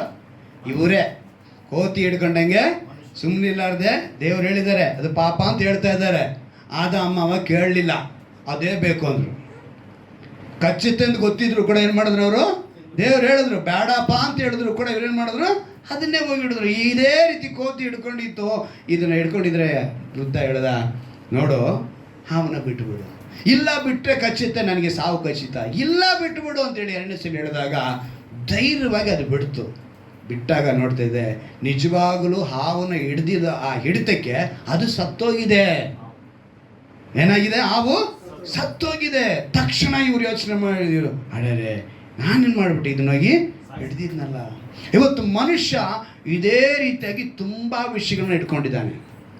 ಅದರಲ್ಲಿ ಕೆಲವು ಆತ್ಮಿಕವಾಗಿ ಹೇಳ್ತೀನಿ, ತಿಳ್ಕೊಳ್ಳಿ. ಏನಂದ? ಆತ್ಮಿಕವಾಗಿ ಹೇಳ್ತೀನಿ. ಹೆಮ್ಮೆ, ಅಹಂಕಾರ. ಯಾವುದು? ಹೆಮ್ಮೆ, ಅಹಂಕಾರ. ಇವೆರಡು ಅವನ ಹತ್ರ ಇದ್ದರೆ, ಈಗ ಒಂದು ಸಮೀಕ್ಷೆ ಮಾಡಿದ್ದಾರೆ ನಮ್ಮ ಲೋಕ ಪ್ರಕಾರದ ಡಾಕ್ಟರ್ಗಳು. ಅವರ ಸಮೀಕ್ಷೆ ಪ್ರಕಾರ ಹೇಳ್ತಿದ್ದೀನಿ ಈ ಮಾತನ್ನ. ಈ ಹೆಮ್ಮೆ ಅಹಂಕಾರ ಇತ್ತು ಅಂದರೆ ಅವರಿಗೆ ಹೃದಯ ಸಂಬಂಧಿತ ಕಾಯಿಲೆಗಳು ಬರ್ತವಂತೆ. ಏನು ಕಾಯಿಲೆ? ಹೃದಯ ಸಂಬಂಧಿತ ಕಾಯಿಲೆಗಳು. ಚಿಂತೆ, ಯೋಚನೆ, ತುಂಬ ಚಿಂತೆ ಮಾಡ್ತೀನಿ, ತುಂಬ ಯೋಚನೆ ಮಾಡ್ತೀನಿ, ಅವ್ರಿಗೆ ಹೊಟ್ಟೆ ನೋವು ಬರುತ್ತಂತೆ. ಇವಾಗ ನೀವು ಹೊಟ್ಟೆ ನೋವು ಬಂತು ಅಂತಂದ್ರೆ ನೀವೇನು ಯೋಚನೆ ಮಾಡಬೇಕು? ಏನೋ ಯೋಚನೆ ಮಾಡ್ತಿದ್ದೀರಾ, ಚಿಂತನೆ ಮಾಡ್ತಿದ್ದೀರಾ ಅಂತ ಅರ್ಥ. ಈಗ ನೆಕ್ಸ್ಟ್ ಅನ್ನೋದು ಹೇಳಿದ್ರು, ದುಃಖ, ಗೋಳಾಟ. ಏನಂತೆ? ಗೋಳಾಟ. ದುಃಖ ಅನ್ನೋದು ಯಾವುದು? ಗೋಳಾಟ ಅನ್ನೋದು ಯಾವುದು? ದುಃಖ ಅನ್ನೋದು ಯಾವುದು? ಗೋಳಾಟ ಅನ್ನೋದು ಯಾವುದು? ನಮಗೇನೋ ಒಂದು ಅವಶ್ಯಕತೆ ಇತ್ತು, ನಮಗೆ ಸಿಗ್ತಾ ಇಲ್ಲ, ಈ ಅವಶ್ಯಕತೆ ಇಲ್ಲ, ಅದಕ್ಕೆ ದುಃಖ ಆಗುತ್ತೆ. ಗೋಳಾಟ ಅನ್ನೋದು ಏನು ಗೊತ್ತಾ? ಅವ್ರಿಗೆ ಹತ್ರ ಇದು, ನಮ್ಮ ಹತ್ರ ಇಲ್ಲ ಅನ್ನೋದು ಇದು ಗೋಳಾಟ. ಏನಂತ? ಅವ್ರ ಹತ್ರ ಇದೆ, ನಮ್ಮ ಹತ್ರ ಇಲ್ಲ ಅನ್ನೋದು ಇದು ಗೋಳಾಟ. ಇವೆರಡು ಸೇರಿದ್ರೆ ಏನಾಗುತ್ತಂತೆ, ನಿಮಗೆ ಶ್ವಾಸಕೋಶದಲ್ಲಿ ಅಂದರೆ ಲಂಗ್ಸ್ ಪ್ರಾಬ್ಲಮ್ ಏನು ಬರುತ್ತೆ? ಲಂಗ್ಸ್ ಪ್ರಾಬ್ಲಮ್ ಬರುತ್ತೆ ಅಂತೆ. ಭಯ, ಏನಾದೆ? ಭಯ, ಸಂಶಯ, ಇವೆರಡು ಬಂತು ಅಂತ ಹೇಳಿದ್ರೆ ಕಿಡ್ನಿ ಫೇಲ್ಯೂರ್, ಮೂತ್ರಪಿಂಡ, ಭಯನೂ ಮತ್ತೆ ಸಂಶಯ. ಸಂಶಯ ಅನ್ನೋದು ಇರಬಾರ್ದು. ಅದು ಬೆನ್ನತ್ತಿದ ಬೇತಾಳ ಇದ್ದಂಗೆ, ಕ್ಯಾನ್ಸರ್ ಇದ್ದಂಗೆ ಅದು ಬಂತು ಅಂದರೆ. ಅದಕ್ಕೇ ಇನ್ನೊಂದಿದೆ, ಕೋಪ, ಉರಿಗೊಳ್ಳೋದು. ವಾಕ್ಯ ಸಮೇತ ಹೇಳ್ತೀನಿ ನೋಡಿ. ಕೀರ್ತನೆಗಳು 37ನೇ ಅಧ್ಯಾಯ ತೆಗೆದುಕೊಳ್ಳಿ. ಕೀರ್ತನೆಗಳು 37ನೇ ಅಧ್ಯಾಯ. ಅದರಲ್ಲಿ ಆ ಮಾತನ್ನು ಬರೆಸಿದ್ದಾರೆ ದೇವರು. ಎಷ್ಟು ಅದ್ಭುತವಾಗಿ ಬರೆಸಿದ್ದಾರೆ. 37ನೇ ಅಧ್ಯಾಯ 7ನೇ ವಾಕ್ಯ. ಯೆಹೋವನ ಸನ್ನಿಧಿಯಲ್ಲಿ ಶಾಂತನಾಗಿ ಆತನಿಗೋಸ್ಕರ ಕಾದಿರು, ಕುಯುಕ್ತಿಗಳನ್ನು ನೆರವೇರಿಸಿಕೊಂಡು ಅಭಿವೃದ್ಧಿ ಹೊಂದುವವನ್ನು ನೋಡಿ ಉರಿಗೊಳ್ಳಬೇಡ. ಈಗೇನು ಹೇಳಿದೆ ನಾನು? ಕೋಪ, ಉರಿ. ಯಾರೋ ಚೆನ್ನಾಗಿ ಬೆಳೀತಾ ಇದ್ದಾರೆ ಅಂತ ಹೇಳಿದ್ರೆ ಅವ್ರು ನೋಡಿ ನೀವೇನು ಮಾಡ್ಕೋಬಾರ್ದು? ಉರಿಕೊಳ್ಳಬಾರ್ದು. ಕೋಪ ಅನ್ನೋದು ಇರಬಾರ್ದು. ಇವೆರಡೂ ಇತ್ತು ಅಂತ ಹೇಳಿದ್ರೆ ಖಂಡಿತವಾಗಲೂ ನಮಗೆ ನೆಕ್ಸ್ಟು ಲಿವರ್ ಪ್ರಾಬ್ಲಮ್. ಎಲ್ಲ ಬಾಡಿ ಪಾರ್ಟ್ಸಲ್ಲೂ ನಾವೇ ತರಿಸ್ಕೊಳ್ಳೋದು ಕಾಯಿಲೆಗಳು. ಲಿವರ್ ಪ್ರಾಬ್ಲಮ್ ಯಾವಾಗ ಬರುತ್ತೆ ಗೊತ್ತಾ? ಕೋಪ, ಉರಿ ನಿಮ್ಮ ಹತ್ರ ಇತ್ತು ಅಂದರೆ, ಇದು ನಾನು ಹೇಳಿಲ್ಲ, ಡಾಕ್ಟ್ರುಗಳೆಲ್ಲ ಸಮೀಕ್ಷೆ ಮಾಡಿದ್ದಾರೆ. ಎಲ್ಲಿಂದ ಮನುಷ್ಯನಿಗೆ ಕಾಯಿಲೆಗಳು ಅಟ್ಯಾಕ್ ಆಗುತ್ತೆ ಅಂತ ಹೇಳಿದಾಗಲೇ ಈ ಒಂದು ಗುಣ ಮನುಷ್ಯನಲ್ಲಿ ಇರೋದ್ರಿಂದ, ಈ ಸ್ವಭಾವಗಳು ಇರೋದ್ರಿಂದ ಇವು ಅಟ್ಯಾಕ್ ಆಗ್ತವೆ. ಇದು ಸಾಲದು ಅಂತ ಕೆಲವು ದುರಭ್ಯಾಸಗಳು, ಯಾವುದು ಕೆಲವು ದುರಭ್ಯಾಸ, ಇವೆಲ್ಲ ಸೇರಿ ಏನು ಮಾಡ್ತವೆ, ಮನುಷ್ಯನನ್ನು ಆ ಕಾಲಕ್ಕೆ ಪ್ರತಿಫಲ ಕೊಡದಂತೆ ದೇವರಿಂದ ದೂರ ಮಾಡ್ತೈತೆ. ಅಂದರೆ ಒಂದು ಬಾಲಕನಾಗಿದ್ದಾಗ, ಯೌವನಸ್ಥನಾಗಿದ್ದಾಗ, ಮುಪ್ಪಿನವರೆಗೂ ಆ ಕಾಲವನ್ನು ಅವ್ರೇನು ಮಾಡಬೇಕು, ಪ್ರಯೋಜನ ಪಡಿಸ್ಕೊಳ್ಬೇಕು. ಉದಾಹರಣೆಗೆ ಪ್ರಸಂಗಿ ಪುಸ್ತಕದಲ್ಲಿ ಕೆಲವು ವಿಷಯಗಳನ್ನ ಹೇಳಿದ್ದಾರೆ, ಅದನ್ನು ನಾನು ನಿಮಗೆ ಹಾಗೆ ಹೇಳ್ತೀನಿ. ಆದರೆ ನೀವು ಅದನ್ನು ಎಷ್ಟು ಮಾತ್ರ ನೀವು ಅದನ್ನು ಅರ್ಥ ಮಾಡ್ಕೊಳ್ತೀರೋ ಆಗಲೇ ದೇವರ ಒಂದು ಸಂಪೂರ್ಣವಾದ ಆಶೀರ್ವಾದ ನೀವು ನೋಡುವುದಕ್ಕೆ ಸಾಧ್ಯವಾಗುತ್ತೆ. ಪ್ರಸಂಗಿ ಪುಸ್ತಕದಲ್ಲಿ 3ನೇ ಅಧ್ಯಾಯ ಇಟ್ಕೊಳ್ಳಿ. ನಾನು ಅದರಲ್ಲಿ ಕೆಲವು ವಿಷಯಗಳನ್ನ ಹೇಳ್ಕೊಂಡು ಬರ್ತೀನಿ, ಚೆನ್ನಾಗಿ ಗಮನ ಇಟ್ಟು ಕೇಳಿ. ಪ್ರತಿಯೊಂದು ಕಾರ್ಯಕ್ಕೂ ಕಾಲವು ಕ್ಲುಪ್ತವಾಗಿದೆ. ಆಕಾಶದ ಕೆಳಗೆ ನಡೆಯುವ ಒಂದೊಂದು ಕೆಲಸಕ್ಕೂ ತಕ್ಕ ಸಮಯ ಉಂಟು. ಇದೇ ಕಾಲ. ಆಕಾಶದ ಕೆಳಗೆ ಪ್ರತಿಯೊಂದು ಕೆಲಸ ನಡೀತಲ್ಲ, ಆಕಾಶದ ಕೆಳಗೆ ನಡೆಯುವ ಒಂದೊಂದು ಕೆಲಸಕ್ಕೂ ತಕ್ಕ ಸಮಯ ಉಂಟು. ಈ ಸಮಯದಲ್ಲಿ ಹೇಳ್ತಾರೆ, ಹುಟ್ಟುವ ಸಮಯ, ಸಾಯುವ ಸಮಯ, ನೆಡುವ ಸಮಯ, ನೆಟ್ಟದನ್ನು ಕಿತ್ತು ಹಾಕುವ ಸಮಯ, ಕೊಲ್ಲುವ ಸಮಯ, ಸ್ವಸ್ಥ ಮಾಡುವ ಸಮಯ, ಕೆಡವಿ ಬಿಡುವ ಸಮಯ, ಕಟ್ಟುವ ಸಮಯ, ಅಳುವ ಸಮಯ, ನಗುವ ಸಮಯ, ಗೋಳಾಡುವ ಸಮಯ, ಎಲ್ಲದಕ್ಕೂ ಸಮಯ ಕೊಟ್ಟಿದ್ದಾರೆ ದೇವರು. ಗೋಳಾಡುವ ಸಮಯ, ಕುಣಿದಾಡುವ ಸಮಯ, ಕಲ್ಲುಗಳನ್ನು ಚೆಲ್ಲುವ ಸಮಯ, ಕಲ್ಲುಗಳನ್ನು ಕೂಡಿಸುವ ಸಮಯ, ಅಪ್ಪುವ ಸಮಯ, ಅಪ್ಪದಿರುವ ಸಮಯ, ಗಳಿಸುವ ಸಮಯ. ಗಳಿಸುವ ಅಂದರೆ ಏನು, ನಾವು ಸಂಪಾದಿಸೋದಕ್ಕೆ ಸಮಯ. ಆಮೇಲೆ ಕಳೆಯುವ ಸಮಯ ಕೂಡ ಇರುತ್ತೆ, ನಾವು ಕಳೆದಾಕುವಂಥ ಸಮಯನೂ ಕೂಡ ನಮಗಿರುತ್ತೆ. ಕಾಪಾಡುವ ಸಮಯ, ಬಿಸಾಡುವ ಸಮಯ, ಹರಿಯುವ ಸಮಯ, ಹೊಲಿಯುವ ಸಮಯ, ಸುಮ್ಮನಿರುವ ಸಮಯ, ಮಾತಾಡುವ ಸಮಯ, ಪ್ರೀತಿಸುವ ಸಮಯ, ದ್ವೇಷಿಸುವ ಸಮಯ, ಯುದ್ಧದ ಸಮಯ, ಸಮಾಧಾನದ ಸಮಯ, ಅಂದು ಒಂದೊಂದು ಕೆಲಸಕ್ಕೂ ತಕ್ಕ ಸಮಯ. ಈಗ ವಾಕ್ಯ ಕೇಳುವ ಸಮಯ. ಇದೇನು ಸಮಯ ಇದು? ವಾಕ್ಯ ಕೇಳುವ ಸಮಯ. ನಿಮ್ಮ ಗಮನ ಬೇರೆ ಕಡೆ ಹೋಯ್ತು ಅಂದರೆ ಈ ಸಮಯನ ನೀವು ವ್ಯರ್ಥ ಮಾಡ್ದಂಗೆ. ಈಗ ನಾವಿಲ್ಲಿ ಬಂದಿರೋದು ವಾಕ್ಯ ಕೇಳಕ್ಕೆ ಅಲ್ವಾ? ಈ ವಾಕ್ಯಕ್ಕೆ ನೀವು ಗಮನ ಹರಿಸ್ತೀರಾ, ಬೇರೆದಕ್ಕೆ ನೀವು ಗಮನ ಹರಿಸಿದ್ರೆ ಈ ಸಮಯಕ್ಕೆ ನೀವು ಪಾತ್ರರಲ್ಲ. ಅಲ್ಲಿಗೆ ನೆಕ್ಸ್ಟ್ ದೇವರು ಏನು ಹೇಳ್ತಾರೆ ಅಂತ ಹೇಳಿದ್ರೆ, ದುಡಿಯುವವನಿಗೆ ಅವನ ಪ್ರಯಾಸದಿಂದ ಲಾಭವೇನು, ನರಜನ್ಮದವರ ಕರ್ತವ್ಯವೆಂದು ದೇವರು ನೇಮಿಸಿರುವ ಪ್ರಯಾಸವನ್ನು ನೋಡಿದ್ದೇನೆ. ನರಜನ್ಮ ಏನು ಮಾಡಬೇಕು? ಪ್ರಯಾಸ ಪಡಬೇಕು, ದುಡಿಬೇಕು. ಅವನು ಅದನ್ನು ದುಡಿತಾನೆ. ಒಂದೊಂದು ವಸ್ತುವನ್ನು ಸಮಯಕ್ಕೆ ತಕ್ಕ ಹಾಗೆ ಅಂದವಾಗಿ ನಿರ್ಮಿಸಿದ್ದಾನೆ ದೇವರು. ಅಂದವಾಗಿ ನಿರ್ಮಿಸಿದ್ದಾರೆ. ಯಾವುದು ತನ್ನ ಕಾಲವನ್ನು ಬದಲಾಯಿಸೋದೇ ಇಲ್ಲ. ಸೂರ್ಯ ಆಗ್ಬೋದು, ಚಂದ್ರ ಆಗ್ಬೋದು, ಅಥವಾ ಭೂಮಿ ಮೇಲಿರುವಂಥ ಯಾವುದೇ ಗಿಡ ಮರ ಬೆಳೆ ಎಲ್ಲವೂ ಕೂಡ ತನ್ನ ಸಮಯವನ್ನು ಅವರು ಬಿಟ್ಟು ಬದಲಾಗಲಿಲ್ಲ. ಆದರೆ ಮನುಷ್ಯ ಏನಾಗ್ತಾನೆ? ಬದಲಾಗ್ತಾನೆ, ಸಮಯವನ್ನು ಬಿಟ್ಟು ಹೋಗ್ತಾನೆ. ಹೇಳಲ್ಪಟ್ಟಿದೆ, ಇದಲ್ಲದೆ ಮನುಷ್ಯರ ಹೃದಯದಲ್ಲಿ ಅನಂತ ಕಾಲ ಅಂದರೆ ಶಾಶ್ವತ ಕಾಲ, ಅನಂತ ಕಾಲದ ಯೋಚನೆಯನ್ನು ಇಟ್ಟಿದ್ದಾನೆ. ನಮ್ಮಲ್ಲಿ ಒಂದು ಶಾಶ್ವತ ಕಾಲದ ಯೋಚನೆಯನ್ನು ಇಟ್ಟಿದ್ದಾನೆ. ಅದು ಮಾತ್ರವಲ್ಲದೆ, ಆದರೂ ದೇವರು ಅತ್ಯಂತವಾಗಿ ನಡೆಸುತ್ತಿರುವ ಕೆಲಸವನ್ನು ಅವರು ಗ್ರಹಿಸಲಾರದಂತೆ ಮಾಡಿದ್ದಾನೆ. ಮನುಷ್ಯರು ತಮ್ಮ ಜೀವಮಾನದೆಲ್ಲ ಉಲ್ಲಾಸವಾಗಿ ಸುಖವನ್ನು ಅನುಭವಿಸುವುದಕ್ಕಿಂತ ಇನ್ನೇನು ಅವರಿಗೆ ಮೇಲಿಲ್ಲವೆಂದು ನಾನು ಗ್ರಹಿಸಿದ್ದೇನೆ. ಇದಲ್ಲದೆ ಪ್ರತಿಯೊಬ್ಬನು ಅನ್ನಪಾನಗಳನ್ನು ತೆಗೆದುಕೊಂಡು ತನ್ನ ನಾನಾ ಪ್ರಯಾಸಗಳಲ್ಲಿಯೂ ಸುಖವನ್ನು ಅನುಭವಿಸುವುದು ದೇವರ ಅನುಗ್ರಹ. ನೀವು ಸುಖವನ್ನು ಅನುಭವಿಸಬೇಕು, ಅನ್ನಪಾನಗಳನ್ನ ತಿಂದು ನೀವು ಸುಖವನ್ನು ಅನುಭವಿಸಬೇಕು ಅಂದರೆ ಅದು ದೇವರ ಅನುಗ್ರಹ. ಅಂದರೆ ಅನ್ನಪಾನ ಒಳಗೆ ಹೋದ್ಮೇಲೆ ಮಿಷಿನ್ ಕೆಲಸ ಮಾಡಬೇಕು. ಯಾವುದು? ಹೊಟ್ಟೆಲಿರೋ ಮಿಷಿನ್. ಅದಕ್ಕೆ ಹೇಳಿದ್ದು ಹೃದಯ ಒಂದು ಮಿಷಿನ್ನು ಅಲ್ವಾ? ಏನೇನು ಮಿಷಿನ್ ಇದೆ ನಮಗೆ? ಹೊಟ್ಟೆ, ಅದ್ರ ಒಳಗಡೆ ಬೇಕಾದಷ್ಟು ಐತೆ. ಕಿಡ್ನಿ, ಲಿವರು, ಮತ್ತು ಶ್ವಾಸಕೋಶ, ಲಂಗ್ಸು ಎಲ್ಲವೂ ಕೂಡ ಕೆಲಸ ಮಾಡಿದ್ರೆ ನಿನಗೆ ಆರೋಗ್ಯ. ಇವೆಲ್ಲ ಕೆಲಸ ಮಾಡಬೇಕು ಅಂದರೆ ದೇವರ ಅನುಗ್ರಹ ಬೇಕು.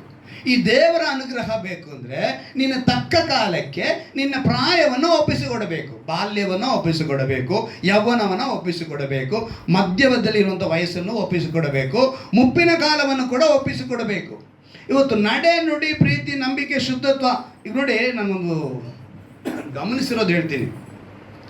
ಮಗಳನ್ನು ನೋಡುವಂಥ ತಾಯಿ ಸೊಸೆಯನ್ನು ಸರಿಯಾಗಿ ನೋಡಲ್ಲ. ಮಗಳು ಡೆಲಿವರಿಗೆ ಬರ್ತಾಳೆ ಅಂತ ಇಟ್ಕೊಳ್ಳೋಣ, ಏನೋ ಮಗಳನ್ನ ಆ ನೋಡೋ ವಿಧಾನ ಬೇರೆ ರೀತಿ ಇರುತ್ತೆ, ಆದರೆ ಸೊಸೆನ ಬೇರೆ ಥರ ನೋಡ್ತಾರೆ. ಆವಾಗ ನೀವು ದೇವರ ಮಕ್ಕಳು ಅನಿಸ್ಕೊಳ್ಳೋದಕ್ಕೆ ಸಾಧ್ಯ. ಅದೇ ಒಂದು ಸ್ತ್ರೀ ತನ್ನ ತಾಯಿನ ನೋಡುವಾಗ ಬೇರೆ ರೀತಿ ನೋಡ್ತಾಳೆ, ಅತ್ತೆ ನೋಡುವಾಗ ಬೇರೆ ರೀತಿ ನೋಡ್ತಾರೆ. ಆವಾಗ ನೀನು ಆ ಕಾಲಕ್ಕೆ ಬಂದಿಲ್ಲ. ಇವಾಗ ಮಾವಿನ ಮರ ಮಾವಿನ ಟೈಮ್ಗೆ ಏನು ಕೊಡಬೇಕು? ಹಣ್ಣು. ಈಗ ನೀನು ದೇವರ ಮಗನು ಮಗಳು ಅಂದ ಮೇಲೆ ನೀನು ಅದನ್ನು ತೋರಿಸ್ಬೇಕು, ನಿನ್ನಲ್ಲಿ ಆ ಕಾಲ ಬರಬೇಕು, ನೀನು ಆ ಪ್ರತಿಫಲ ಕೊಡಬೇಕು. ನೀನಾದರೆ ನೀನು ಮಾಡ್ತಿಲ್ಲ, ಆ ತಕ್ಕ ಕಾಲಕ್ಕೆ ಬರ್ತಾ ಇಲ್ಲ. ನೀನು ದೇವರ ತ್ರಾಣವುಳ್ಳ ಹಸ್ತದ ಕೆಳಗೆ ನೀನು ಬರಬೇಕು ಅಂದರೆ ನಿನ್ನ ಒಂದೊಂದು ನಡವಳಿಕೆಯಲ್ಲಿ, ಅದಕ್ಕೆ ಹೇಳಿದೆ ನಡೆ ನುಡಿ ಪ್ರೀತಿ ನಂಬಿಕೆ ಶುದ್ಧತ್ವ. ಬರೀ ಯೌವನಸ್ಥರಿಗೆ ಮಾತ್ರವಲ್ಲ, ಆತ್ಮಿಕ ಯೌವನಸ್ಥರಾಗಿರುವಂಥ ನಮಗೆಲ್ಲರಿಗೂ ನಮ್ಮ ನಡೆ ಸರಿಗಿರಬೇಕು. ನಮ್ಮ ನಡೆ ಹೆಂಗಿರಬೇಕು? ಸರಿ ಇರಬೇಕು. ನುಡಿ, ನಮ್ಮ ಮಾತು ಇನ್ನೊಬ್ಬರನ್ನ ಪ್ರೀತಿಸುವಂಥದ್ದಾಗಿರಬೇಕು, ಸಂತೈಸುವಂಥದ್ದಾಗಿರಬೇಕು, ಆಧರಿಸುವಂಥ ಮಾತುಗಳಾಗಿರಬೇಕು, ಸಂತೋಷಪಡಿಸುವಂಥ ಮಾತುಗಳಾಗಿರಬೇಕು. ಆದರೆ ನಮ್ಮ ಮಾತುಗಳು ಏನಾಗಿದೆ ಯೋಚನೆ ಮಾಡಿ ನೋಡಿ. ಚುಚ್ಚುತ್ತಾ ಇದೆಯಾ? ಸೂಜಿ ತಗೊಂಡು ಅಲ್ಲ ಕಪಾಳಕ್ಕೆ ಹೊಡೆದಂಗಿದೆಯಾ? ಮಾತಿದೆ ಗೊತ್ತಾ? ಒಂದು ಏಟ್ ಬೇಕಾದ್ರೂ ಹೊಡೆದು ಬಿಡಿ ಮಾತು. ಯಾಕೆ? ಅಷ್ಟು ಭಯಂಕರ ಮಾತು. ಮಾತಿನಲ್ಲಿ ಮನುಷ್ಯನನ್ನು ಚುಚ್ಚಿ ಚುಚ್ಚಿ ಕೊಲ್ಲುವಂಥವ್ರು ಅನೇಕರಿದ್ದಾರೆ. ನನ್ನ ಜೊತೆಗೆ ಕೆಲಸ ಮಾಡ್ತಾನೆ ಪಾಪ, ಲವ್ ಮ್ಯಾರೇಜ್, ಲಿಂಗಾಯತ ಹುಡುಗ, ಹುಡುಗಿ ಗೌಡರು. 1 ವರ್ಷ ಆಯಿತು ಮದುವೆ ಆಗಿ, ಒಂದು ಮಗುನ ಆಗೋಯ್ತು. ಮೊಬೈಲ್ ಕೇಳ್ತಾ ಇದ್ದಾಳೆ, ಅವನಿಗೆ ಸಂಪಾದನೆ ಸರಿಯಾಗಿಲ್ಲ. ಅವಳು ಹೇಳ್ತಾಳೆ, ಏನಕ್ಕಂತ ನೀನು ಗಂಡಸಂತ ಇದೆಯಾ? ಇಷ್ಟಕ್ಕೂ ಲವ್ ಮ್ಯಾರೇಜು, ಸತ್ತೋಗು ಅಂತಾಳೆ. ಇದೆಲ್ಲ ಲವ್ ಮ್ಯಾರೇಜಾ? ಪ್ರೀತಿಸಿ ಮದುವೆ ಆಗಿ ಅಂತೀನಿ ಅಂತ ಹೇಳ್ತಾರೆ. ಅದಕ್ಕೇ ಈ ಪ್ರೀತಿ ಅನ್ನೋದು ಲೋಕ ಪ್ರಕಾರವಾಗಿ. ಅದಕ್ಕೆ ನಾನು ಯಾವಾಗಲೂ ನನ್ನ ಮಗಳಿಗೆ ಹೇಳಿದ್ದೀನಿ ಐ ಲವ್ ಯು ಅಂತ. ನನ್ನ ಮಗಳು ಬೇರೆಯವ್ರಿಗೆ ಹೇಳಕ್ಕೆ ಹೋಗಿಲ್ಲ, ಯಾಕೆ ನಾನು ಹೇಳ್ಬಿಟ್ನಲ್ಲ ನನ್ನ ಮಗಳಿಗೆ. ಅದರಿಂದ ಅವಳೇನು ಮಾಡಲಿಲ್ಲ, ನನ್ನ ಮಕ್ಕಳಿಗೆ ನಾನು ಐ ಲವ್ ಯು ಹೇಳ್ತೀನಿ, ನನ್ನ ಹೆಂಡತಿಗೆ ಐ ಲವ್ ಯು ಹೇಳ್ತೀನಿ. ಏನಕ್ಕೆ? ನನ್ನ ಪ್ರೀತಿನ ಅವ್ರು ನಾನು ತೋರಿಸ್ಬೇಕು. ಹಾಗೆ ಇಲ್ಲಿರೋರು ಪ್ರತಿಯೊಬ್ಬರು ಹೇಳ್ತೀನಿ, ನಿಮ್ಮ ತಂದೆ ತಾಯಿಗಳನ್ನ ನೀವು ಲವ್ ಮಾಡಿ, ಐ ಲವ್ ಯು ಅಂತೇಳಿ. ಹೆತ್ತವರು ಮಕ್ಕಳನ್ನ ಐ ಲವ್ ಯು ಅಂತೇಳಿ ಹೆಣ್ಮಕ್ಳಿಗೆ ಹೇಳಿ. ಇನ್ನೊಬ್ಬ ಬಂದು ಹೇಳೋಕ್ಕೆ ಚಾನ್ಸೇ ಸಿಗಲ್ಲ, ಅರ್ಥ ಮಾಡ್ಕೊಳ್ಳಿ. ಹೆಣ್ಮಕ್ಳಿಗೆ ತಂದೆ ತಾಯಿಗಳು ಐ ಲವ್ ಯು ಅಂತ ಹೇಳಿ, ಆವಾಗ ಇನ್ನೊಬ್ಬ ಹೇಳ್ತಾನೆ, ಹೇಳಿದ್ರೆ ನಮ್ಮಪ್ಪ ಆವಾಗಲೇ ಹೇಳಾಯ್ತು ಐ ಲವ್ ಯು ಅಂತ, ನೀನೇನೋ ಹೊಸ್ದಾಗಿ ಹೇಳ್ತೀನಿ. ನೀನು ಐ ಲವ್ ಯು ಅಂತ ಹೇಳಿಲ್ಲ ಅಂದರೆ ಹೆತ್ತವರು ಇನ್ನೊಬ್ಬ ಹೇಳಿದ್ದು ಆ ಹೆಣ್ಮಗುಗೆ, ಆಹಾ ಏನಿದು ಚಂದಮಾಮ ನೋಡ್ದಂಗೆ ಐತೆ ಅಂತಂದರೆ ಅರ್ಥ ಆಯ್ತಾ? ಗಂಡು ಮಕ್ಳು ಅಷ್ಟೇ, ಹೆಣ್ಮಕ್ಳು ಅಷ್ಟೇ. ನಾವು ಮಕ್ಕಳನ್ನ ಐ ಲವ್ ಯು ಅಂತ ಹೇಳ್ಬೇಕು, ನಮ್ಮ ಹೆಂಡ್ತಿನ ನಮ್ಮ ಗಂಡನ ನಾವು ಐ ಲವ್ ಯು ಅಂತ ಹೇಳ್ಬೇಕು. ಈ ಐ ಲವ್ ಯು ಅನ್ನೋ ಪದ ಇವತ್ತು ಒಂಥರ ಏನೋ ಕೆಟ್ಟ ಪದ ಇದ್ದಂಗೆ. ನನಗೆ ತಿಳಿದಂಗೆ ಐ ಲವ್ ಯು ಅಂತ ಹೇಳ್ಬೇಕು. ಅವ್ನು ಐ ಲವ್ ಯು ಅಂತ ಹೇಳ್ಬಿಟ್ಟಾರ್ರಿ, ಅದೇನೋ ದೊಡ್ಡ ಕೆಟ್ಟ ಮಾತುದರ ಒಂದು ಪ್ರಪಂಚದಲ್ಲಿ ಒಂದು ಕಾಲದಲ್ಲಿ ಅದು ಪೀಡಿಸ್ತಾ ಇತ್ತು. ಅದು ನಾನು ನಿನ್ನ ಪ್ರೀತಿಸ್ತೀನಿ ಅನ್ನೋದು ಇಂಗ್ಲೀಷ್ ಪದ ಅಷ್ಟೇ. ಆದರೆ ಇವತ್ತು ನಾವು ಕಾಲಕ್ಕೆ ತಕ್ಕ ಹಾಗೆ ನಮ್ಮ ಕುಟುಂಬಗಳಲ್ಲಿಲ್ಲ. ಅದರಿಂದ ಏನಾಗ್ತಾಯಿದ್ದೀವಿ, ನಡೆನಲ್ಲಿಲ್ಲ, ನುಡಿಯಲ್ಲಿಲ್ಲ, ನಂಬಿಕೆ. ಇದು ಬಹಳ ನೋಡಿ, ಈ ನಂಬಿಕೆ ನಮ್ಮ ಹೆತ್ತವರಿಗೆ, ನಾವು ಮಕ್ಕಳಿಗೆ, ಮಕ್ಕಳು ನಮಗೆ, ಮತ್ತು ನಮ್ಮ ಸುತ್ತಮುತ್ತಲಿರೋರಿಗೆ, ನಮ್ಮ ಸ್ಕೂಲ್ಗೆ ಹೋಗ್ತೀರಾ, ನಿಮ್ಮ ಟೀಚರ್ಗೆ ನೀವು ನಂಬಿಕೆ ಆಗಿರಬೇಕು. ನಿಮ್ಮ ಜೊತೆ ಫ್ರೆಂಡ್ಸ್ ಇದ್ದಾರಾ, ನೀವು ಅವ್ರಿಗೆ ನಂಬಿಕೆ ಆಗಿರಬೇಕು. ಎಲ್ರಿಗೂ ನಾವು ನಂಬಿಕೆ. ಇದರೆಲ್ಲದರಲ್ಲಿ ಕೊನೆಯದೇ ದೇವರು ಕೊಟ್ಟಿದ್ದು ಶುದ್ಧತ್ವ, ಪರಿಶುದ್ಧರಾಗಿರಬೇಕು. ನಮ್ಮನ್ನು ಪರಿಶುದ್ಧವಾಗಿ ನಡೆಸ್ಕೊಳ್ಬೇಕು. ಆಗ ನೋಡಿ ನಾವೊಂದು ಕಾಲಕ್ಕೆ ಬರ್ತೀವಿ. ಇದನ್ನು ದೇವರು ಅದಕ್ಕೆ ಅದ್ಭುತವಾಗಿ ಹೇಳ್ತಾರೆ. ಇವತ್ತು ನಾನು ಕೆಲವೊಂದು ವಿಷಯಗಳನ್ನ ನೆನೆಸ್ಕೊಂಡೆ. ಇವತ್ತು ನಾನು ಸ್ನಾನ ಮಾಡಿಕೊಂಡು ಫ್ರೆಶ್ ಆಗಿ ಇವತ್ತು ನಾನು ಬಂದಿದ್ದೀನಲ್ಲ, ನನ್ನನ್ನೇ ನಾನು ಹೇಳ್ಕೊತೀನಿ. ಇವತ್ತು ನಾನೇ ಸ್ನಾನ ಮಾಡಿಕೊಂಡೆ, ನಾಳೆ ನಾನೇ ಸ್ನಾನ ಮಾಡ್ಕೊಳ್ತೀನೋ ಗ್ಯಾರಂಟಿ ನನಗಿದೆಯಾ? ನನ್ನ ಬೇರೆಯವ್ರು ಸ್ನಾನ ಮಾಡ್ತಾರೆ ಅಂದ್ರೆ ಅರ್ಥ ಏನು? ಹೇಳಿ ಬಾಯಿ ಬಿಟ್ಟು. ನಾನು ಅದಕ್ಕೆಲ್ಲ ಎದುರೋನಲ್ಲ, ಸಾವಿಗೆ ಎದುರಲ್ಲ. ಮರಣ ಅನ್ನೋದು ಎಲ್ರಿಗೂ ಖಚಿತಾನೆ. ನಾಳೆ ನನಗೆ ಯಾರನ್ನ ಸ್ನಾನ ಮಾಡಿಸ್ತಾರೆ ಅಂತ ಹೇಳಿದ್ರೆ ನಾನು ಜೀವಂತವಾಗಿಲ್ಲ ಅಂತ ಅರ್ಥ. ಸೊ ನಮ್ಮ ಬದುಕು ಏನಾಗಿದೆ? ಈಗ ನಾನು ಹುಟ್ಟಿದಾಗ ನಮ್ಮಪ್ಪ ನಮ್ಮಮ್ಮ ಅಯ್ಯೋ ಗಂಡು ಮಗು ಹುಟ್ಟಿದ್ನಪ್ಪ, ಸಿಂಹ ಹುಟ್ಟದ ಅಂತ ಹೇಳ್ಕೊಂಡು ಫುಲ್ ಖುಷಿ, ಅವರೆಲ್ಲ ನಗ್ನಗ್ತಾ ಇದ್ರು. ಆದರೆ ನಾನು ಹುಟ್ಟೋವಾಗ ಹೆಂಗಿದ್ದೆ? ಅಳ್ತಾ ಹುಟ್ಟಿದೆ. ನಾನು ಅಳ್ತಾ ಹುಟ್ಟಿದ್ರೇ ಆರೋಗ್ಯ, ನಾನು ಅಳ್ತಾ ಹುಟ್ಟಿಲ್ಲ ಅಂದರೆ ಮಗು ಆರೋಗ್ಯ ಇಲ್ಲ ಅಂತ ಅರ್ಥ. ನಾನು ಅಳ್ತಾ ಹುಟ್ಟಿದೆ, ಆದರೆ ನನ್ನ ತಂದೆ ತಾಯಿಗೆ ಏನಾಗಿತ್ತು? ಸಂತೋಷವಾಗಿದ್ದರು. ನಾಳೆ ನಾನು ಒಳ್ಳೆ ಹೋರಾಡಿ ಶ್ರೇಷ್ಠ ಹೋರಾಡಿ ಒಳ್ಳೆ ದೇವರ ರಾಜ್ಯದ ಕೆಲಸ ಮಾಡಿ ನಾನು ನಗುತ್ತಾ ಸಾವನ್ನಪ್ತೀನಿ. ಯಾರೋ ನಾನು ನಗುತ್ತಾ ಸಾವನ್ನಪ್ತೀನಿ, ಆದರೆ ನನ್ನ ಕುಟುಂಬ ಗೋಳಾಡ್ತಾ ಇರುತ್ತೆ. ಇದು ಪ್ರಪಂಚ. ಸೊ ನಾವು ಏನು ಮಾಡಬೇಕು? ನಮ್ಮ ಬದುಕನ್ನು ಸರಿಯಾದ ರೀತಿಯಲ್ಲಿ. ನಾನು ಕೆಲವು ಸಮಯ ಯೋಚನೆ ಮಾಡ್ತೀನಿ, ಮನುಷ್ಯ ರಕ್ತದಾನ ಮಾಡ್ತಾನೆ ಅಲ್ವಾ? ಈ ರಕ್ತದಾನ ಮಾಡಬೇಕಿದ್ರೆ ಅವನು ಯಾವ ಮನುಷ್ಯ ಅಂತಿಲ್ಲ, ಎಲ್ಲರಿಗೂ ಸಮವಾಗಿ ರಕ್ತದಾನ ಮಾಡೋದಕ್ಕೆ ಸಾಧ್ಯ ಆಗುತ್ತೆ. ಆದರೆ ಆ ಒಂದು ತೊಟ್ಟು ರಕ್ತನ ಇವತ್ತು ಯಾರು ಸೃಷ್ಟಿ ಮಾಡೋಕ್ಕಾಗ್ತಾ ಇಲ್ಲ. ಅಮೇರಿಕಾ, ರಷ್ಯಾ, ಚೈನಾ, ಜಪಾನು ಇವರೆಲ್ಲರೂ ಕೂಡ ಒಂದೇ ಒಂದು ತೊಟ್ಟು ರಕ್ತನ ಸೃಷ್ಟಿ ಮಾಡಬೇಕು ಅಂತ ಎಷ್ಟು ಪ್ರಯತ್ನ ಮಾಡಿದ್ರು ವಿಜ್ಞಾನಿಗಳು, ಸಂಶೋಧನೆ ಮಾಡಿದ್ರು. ಆದರೆ ಒಂದು ತೊಟ್ಟು ರಕ್ತನ ಅವ್ರ ಕೈಲಿ ಉಂಟು ಮಾಡೋಕ್ಕಾಗಿಲ್ಲ, ತಯಾರು ಮಾಡಿಸೋಕ್ಕೆ ಆಗಲೇ ಇಲ್ಲ. ಇವತ್ತು ನಾವು ತಿಳ್ಕೊಳ್ಬೇಕಾಗಿರೋದು ಆ ದೇವರಿಂದ ಮಾತ್ರ ಸಾಧ್ಯ. ಆ ತ್ರಾಣವುಳ್ಳ ಸಾಮರ್ಥ್ಯವುಳ್ಳ ಹಸ್ತದ ಕೆಳಗೆ ನಮ್ಮನ್ನು ಒಪ್ಪಿಸಿಕೊಳ್ಬೇಕು, ತಗ್ಗಿಸಿಕೊಳ್ಬೇಕು. ತಕ್ಕ ಕಾಲ ಅಂದರೆ ನಮ್ಮ ನಡೆ ನುಡಿ ಪ್ರೀತಿ ನಂಬಿಕೆ ಶುದ್ಧತ್ವ ಬಾಲ್ಯದಲ್ಲಿ ಯೌವನದಲ್ಲಿ ಮುಪ್ಪಿನದಲ್ಲಿ ನಾವೇನಾಗಿರಬೇಕು? ಆ ಕಾಲದಲ್ಲಿ ದೇವರಿಗೆ ಸಮರ್ಪಿಸಿಕೊಂಡವರಾಗಿ ಬದುಕಬೇಕು. ಬದುಕಿದ್ರೆ ಖಂಡಿತವಾಗಿ ಪೌಲನು ತೀಮೋತಿನ ಬರ್ದಂಗೆ ತೀತನಿಗೆ ಕೂಡ ಬರೀತಾನೆ, ಒಂದು ವಿಷಯನ ಬರೀತಾನೆ. ಅದರಲ್ಲಿ ಒಂದೆರಡು ವಿಷಯ ನಿಮ್ಗೆ ತಿಳಿಸ್ತೀನಿ. ತೀತನಿಗೆ ಬರೆದ ಪತ್ರಿಕೆ, ಪೌಲನು ತೀತನಿಗೆ ಬರೆದಂಥ ಪತ್ರಿಕೆ ತೆಗೆದುಕೊಳ್ಳಿ, ನಾನು ಓದೋದು ಅದರಲ್ಲಿ ಇದೆ ಅಂತ ನೀವು ಗಮನಿಸ್ಕೊಳ್ಳಿ. ತೀತನಿಗೆ ಬರೆದ ಪತ್ರಿಕೆಯಲ್ಲಿ 2ನೇ ಅಧ್ಯಾಯದಲ್ಲಿ ಕೆಲವು ವಿಷಯನ ನಿಮಗೆ ನೆನಪಿಗೆ ತರ್ತೀನಿ ನೋಡಿ. ನೀನಾದರೂ ಸ್ವಸ್ಥ ಬೋಧನೆಗೆ ಅನುಗುಣವಾಗಿ ಉಪದೇಶ ಮಾಡು. ಹೇಗೆಂದರೆ ವೃದ್ಧರು, ಮದ್ಯಾಸಕ್ತಿ ಇಲ್ಲದವರು, ಗೌರವವುಳ್ಳವರು, ಜಿತೇಂದ್ರಿಯರು, ನಂಬಿಕೆ ಪ್ರೀತಿ ತಾಳ್ಮೆ ಇವುಗಳಲ್ಲಿ ಸ್ವಸ್ಥರು ಆಗಿರಬೇಕೆಂದು ಬೋಧಿಸು. ಹೇಗೆ ಇಷ್ಟು ಸ್ಪಷ್ಟವಾಗಿ ಹೇಳ್ತಾ ನೋಡಿ. ವೃದ್ಧರು, ಮದ್ಯಾಸಕ್ತಿ ಇಲ್ಲದವರು, ವಯಸ್ಸಾಗಿರೋ ಏನಾಗಿರ್ಬಾರ್ದು? ಎಣ್ಣೆ ಪಾರ್ಟಿ ಆಗಿರಬಾರ್ದು. ಮದ್ಯಾಸಕ್ತಿ ಅಂದರೆ ಏನರ್ಥ? ಕುಡುಕರಾಗಿರ್ತಾರೆ ಕೆಲವರು, ಅಂಥವರಾಗಿ ಮುಪ್ಪಿನ ಕಾಲದಲ್ಲಿ ಅವರು ತಕ್ಕ ಕಾಲಕ್ಕೆ ಇಲ್ಲ. ಹಾಗೆ ವೃದ್ಧ ಸ್ತ್ರೀಯರು ಅಂದರೆ ವಯಸ್ಸಾಗಿದೆ, ಗಮನಿಸ್ಕೊಳ್ಳಿ. ಮಂಜುವ್ರ ತಾಯಿ ಆಗ್ಬೋದು, ಮೂರ್ತಿಯವ್ರ ತಾಯಿ ಆಗ್ಬೋದು, ಅಥವಾ ನಮ್ಮ ತಾಯಿ ಆಗ್ಬೋದು. ಮಕ್ಕಳನ್ನ ನೋಡಿದ್ರು, ಸೊಸೆಯನ್ನ ನೋಡಿದ್ರು, ಮೊಮ್ಮಕ್ಕಳನ್ನ ನೋಡಿದ್ರು. ನಮ್ಮ ತಾಯಿ ಎಷ್ಟಂತೆ? ಮಕ್ಕಳಿಗೆ ಮುತ್ತು ಮಕ್ಕಳು ಕೂಡ ನಮ್ಮ ತಾಯಿ. ಈಗ ಈ ವಯಸ್ಸಿಗೆ ಬಂದ ಮೇಲೆ ನಮ್ಮ ತಾಯಿ ಅಂತಲ್ಲ, ಈಗ ಯಾರ್ಯಾರು ತಾಯಂದ್ರು ಇರ್ತಾರೋ ಅವರೆಲ್ಲ ಒಂದು ವಯಸ್ಸಿಗೆ ಬಂದ ಮೇಲೆ, ಆ ಒಂದು ಮುಪ್ಪಿನ ಕಾಲ ಬಂದ ಮೇಲೆ ಇವರ ಪ್ರೀತಿ, ಇವರ ನಂಬಿಕೆ, ಇವರ ನುಡಿ, ಇವರ ನಡೆ ಅನೇಕರಿಗೆ ಮಾದರಿಯಾಗಿರಬೇಕು. ಅದನ್ನೇ ಇಲ್ಲಿ ತೀತನಿಗೆ ಬರೆಯುವಾಗ ಹೇಳ್ತಾನೆ, ಚಾಡಿ ಹೇಳುವವರು ಮದ್ಯಕ್ಕೆ ಗುಲಾಮರಾಗಿರದೆ ದೇವ ಭಕ್ತರಿಗೆ ಯೋಗ್ಯವಾದ ನಡತೆಯುಳ್ಳವರು, ದೇವ ಭಕ್ತಿಗೆ ಅವರು ಯೋಗ್ಯತೆ ಉಳ್ಳವರಾಗಿರಬೇಕು. ಅಂದರೆ ಸ್ತ್ರೀಯರನ್ನ ಕುರಿತಲ್ಲಿ ಹೇಳಲ್ಪಟ್ಟಿದೆ. ಆಮೇಲೆ ಸ್ತ್ರೀಯರಿಗೆ ಹೇಳ್ತಾರೆ, ಇದಲ್ಲದೆ ಅವರು ಪ್ರಾಯದ ಸ್ತ್ರೀಯರಿಗೆ ನಿಮ್ಮ ಮೂಲಕ ದೇವರ ವಾಕ್ಯಕ್ಕೆ ದೂಷಣೆ ಆಗದಂತೆ ನೀವು ಗಂಡಂದಿರನ್ನು ಮಕ್ಕಳನ್ನು ಪ್ರೀತಿಸುವವರು, ದಮೆಯುಳ್ಳವರು, ಪತಿವ್ರತೆಯರು ಆಗಿರಬೇಕು ಅಂತಾರೆ. ಇವೆಲ್ಲ ತಕ್ಕ ಕಾಲ.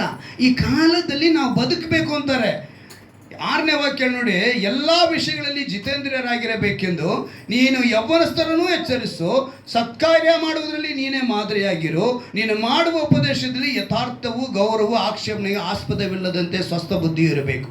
ಆಗ ನಮ್ಮನ್ನು ಎದುರಿಸುವವರು ನಮ್ಮ ವಿಷಯದಲ್ಲಿ ಕೆಟ್ಟದನ್ನು ಹೇಳುವುದಕ್ಕೆ ಅವಕಾಶವಿಲ್ಲದೆ ನಾಚಿಕೊಳ್ಳುವರು. ನಾವು ಎಲ್ಲ ವಿಷಯದಲ್ಲಿ ಸರಿಯಾಗಿದ್ದರೆ ನಮಗೆ ನಾಚಿಕೆ ಅನ್ನೋದೇ ಬರಲ್ಲ. ಎಲ್ಲದರಲ್ಲೂ ದೇವರು ನಮ್ಮನ್ನು ಕಾಪಾಡ್ಕೊಂಡು. ಈ 2ನೇ ಅಧ್ಯಾಯ 3ನೇ ಅಧ್ಯಾಯ ಪೂರ್ತಿ ಓದಿ ನೋಡಿ, ಒಂದು ಅದ್ಭುತವಾದ ವಿಷಯಗಳನ್ನ ಹೇಳ್ತಾರೆ.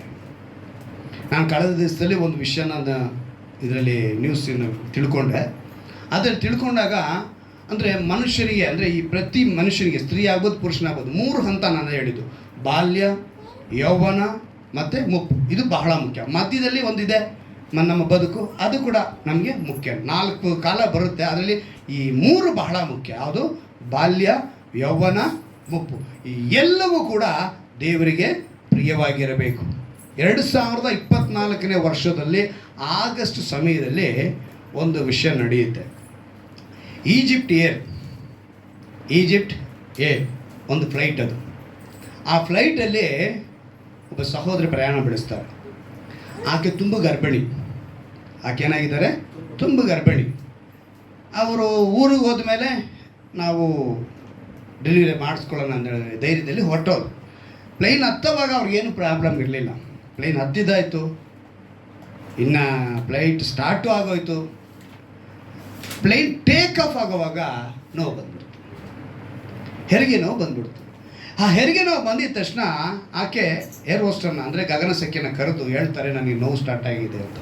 ಈಗ ಏನು ಮಾಡೋಕ್ಕಾಗಲ್ಲ, ಟೇಕ್ ಆಫ್ ಆಗ್ತಾ ಇದೆ, ಏನು ಮಾಡೋಕ್ಕಾಗಲ್ಲ. ಟೇಕ್ ಆಫ್ ಆಗುವಾಗ ಅಲ್ಲೋಗಿ ಪೈಲಟ್ ಹೇಳ್ತಾಳೆ, ಏನಂತ ಹೇಳ್ತಾಳೆ, ಈ ರೀತಿಯಾಗಿ ಒಬ್ಬ ಪ್ಯಾಸೆಂಜರ್ಗೆ ಥರ ಹೆರಿಗೆ ನೋವು ಬಂದಿದೆ, ಏನು ಮಾಡಬೇಕು ಅಂತ. ತಕ್ಷಣ ಅವನು ಹೇಳ್ತಾನೆ, ಅನೌನ್ಸ್ ಮಾಡ್ತಾನೆ, ನಾನು ನೆಕ್ಸ್ಟ್ ನಮಗೆ ಹತ್ತಿರವಾಗಿರುವಂಥ ಏರ್ಪೋರ್ಟ್ ಎಲ್ಲಿದೆಯೋ ಅಲ್ಲಿ ಲ್ಯಾಂಡ್ ಮಾಡ್ತೀನಿ, ನಾನು ಧೈರ್ಯವಾಗಿರ್ರಿ ಅಂತೇಳಿ ಹೇಳ್ತಾರೆ.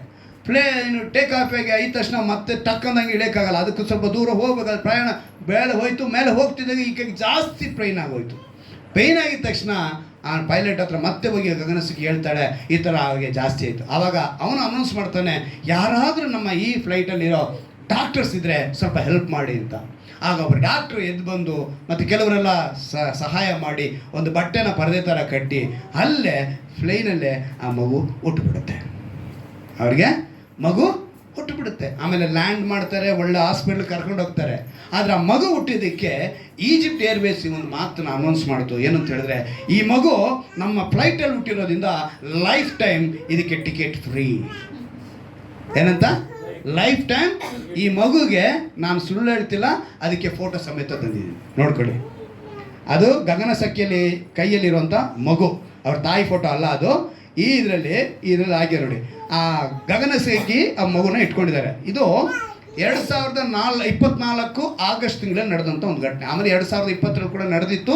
ಈ ಥರ ಫ್ರೀ ಟಿಕೆಟ್ ಅವ್ರು ಕೊಟ್ಟಿದ್ದಾರೆ. ಇದನ್ನು ಓದಿದಾಗ ನನಗನ್ಸಿತ್ತು, ಅರೆ ಒಂದು ಫ್ಲೈಟು, ಆ ಫ್ಲೈಟಲ್ಲಿ ಒಂದು ಮಗು ಹುಟ್ಟಿದ್ದಕ್ಕೆ ಏನು ನಡೀತಲ್ಲಿ ಲೈಫ್ ಟೈಮು ಫ್ರೀ ಟಿಕೆಟು. ಇಲ್ಲಿ ಯೋಹಾನ ಬರೋ ಸುವಾರ್ತೆ 3ನೇ ಅಧ್ಯಾಯ ತೆಗೆದುಕೊಳ್ಳಿ. ಯೋಹಾನ ಬರೋ ಸುವಾರ್ತೆ 3ನೇ ಅಧ್ಯಾಯ.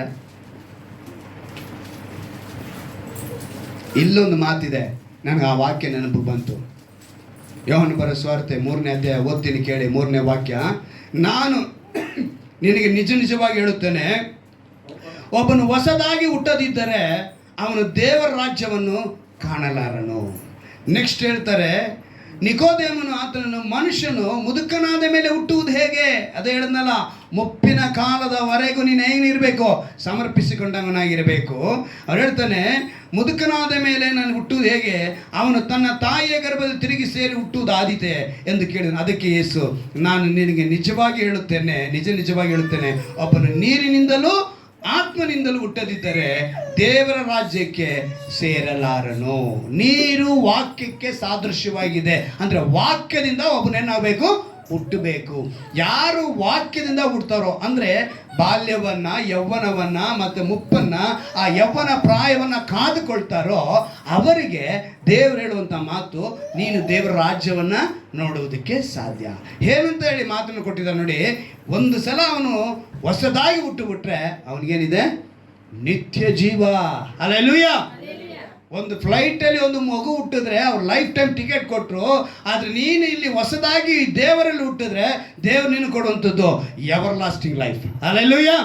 ನಿತ್ಯ ಜೀವ, ನಿನಗೆ ಶಾಶ್ವತವಾದ ಪರಲೋಕ ರಾಜ್ಯವನ್ನು ಕೊಡ್ತಾರೆ.